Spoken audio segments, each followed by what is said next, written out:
What's up, right people? And right now, nandito kami ngayon sa Pasay City 15th Council-wide Jamboree.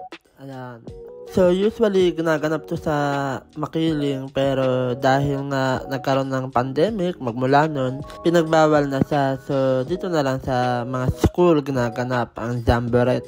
So basically, lahat ng mga Boy Scout na gustong umattend dito, kailangan ma-accomplish lahat ng mga activities na nandito. And as you can see, nag-enjoy naman sila kasi sobrang dami mo rin talaga matututunan na pwede mo magamit sa pang-araw-araw. And as a teacher, medyo nakakapagod lang talaga magsabay at magbantay. Dati, ma-attend lang ako dito, pero ngayon ako na yung nagbabantay. So, 3 days and 2 nights nga pala itong Jamboree na to, and dito kami natulog sa may Jose Rizal Elementary School. Of course, may mga iba rin akong kasama mga co-teachers, pero busy sila that time. If I'm not mistaken, 5 stations yan na may 5 activities bawat station. So, kabilang na rito kung papaano mag-handle ng first aid.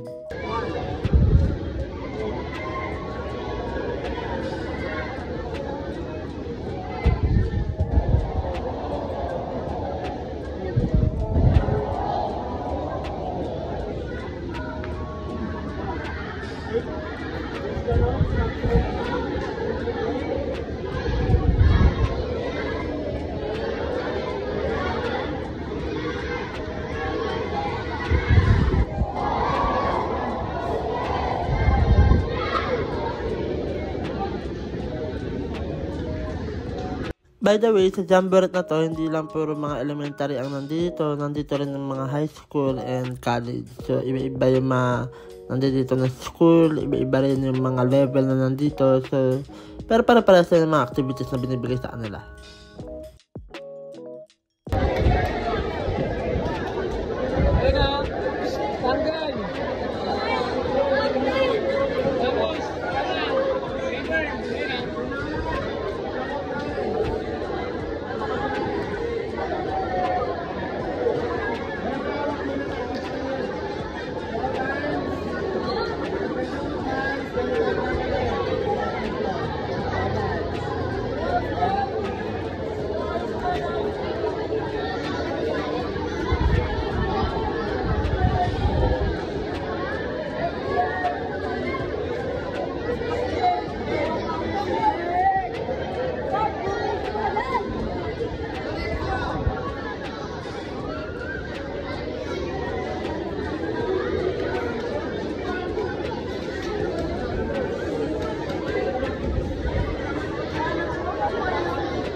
Grabe, aliw na aliw dyan sa mga yan.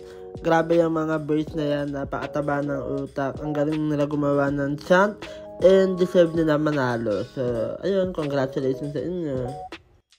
Bali lahat ng class to kailangan gumawa ng chant, ng kanta, at saka ng skit. And sa bawat class to parang may 3 school yata na nakapaloob doon. So, depende na sa kanila kung ano yung matutoka sa kanila. So, for example, sa class to namin, ang na-assign sa amin is skit, o paggawa ng skit. So, yung iba, napunta sa kanila yung kanta, yung iba naman, cheer. So, sayang nga kasi maganda na sana yung chant namin saka yung kanta. Pero ang napunta pa sa amin yung mahirap, yung paggawa ng skit.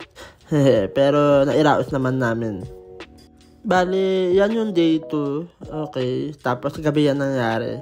And unfortunately, yung day 3, hindi ko na na-videoan yung awarding. Lobat yata ako nun. Ayun, congratulations sa class tour namin kasi nanalo kami ng cheer and song. Pero sa skit talo.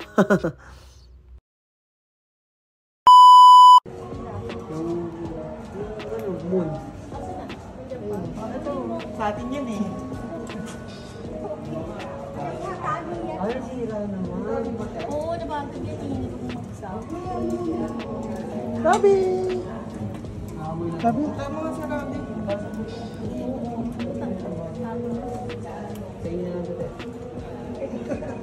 So, dumalaw kami kay Papa October 31 para hindi kami dagsain sa November kasi alam niyo naman pagka araw ng patay, so marami mga tao sa labasan, so ayaw namin ma-hassle. Ayan, after namin pumunta kay Papa sa columbarium niya, pumunta naman kami ng Blue Bay para ipasyal si Robby. Hindi ko alam kung natataiba siya dyan o naiihi. Ayan, so hirap na hirap kami magtanggal ng diaper. Pero success naman.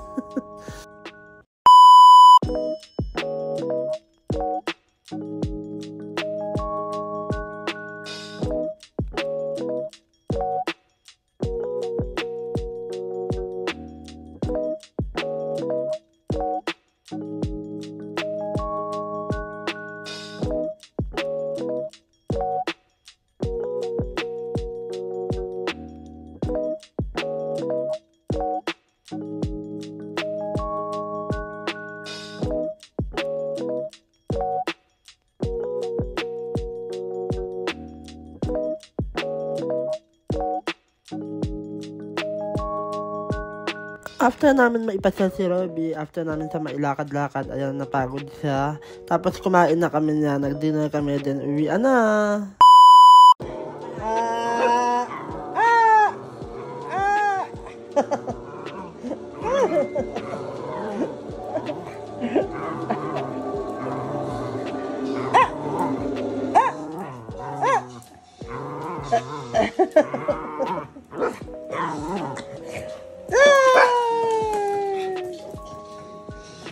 Sino gusto ng candy?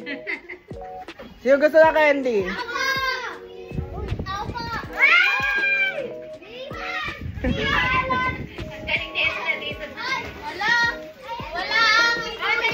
Ah.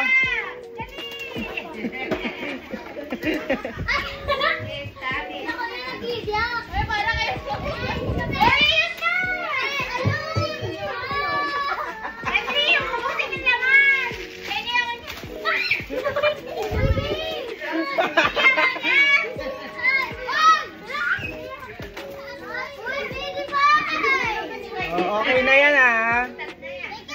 Oh, bye-bye. Ano sasabihin niya? Kuya, ba't ginawa mo naman kami kung baboy? Oh, bye-bye na. Bye-bye!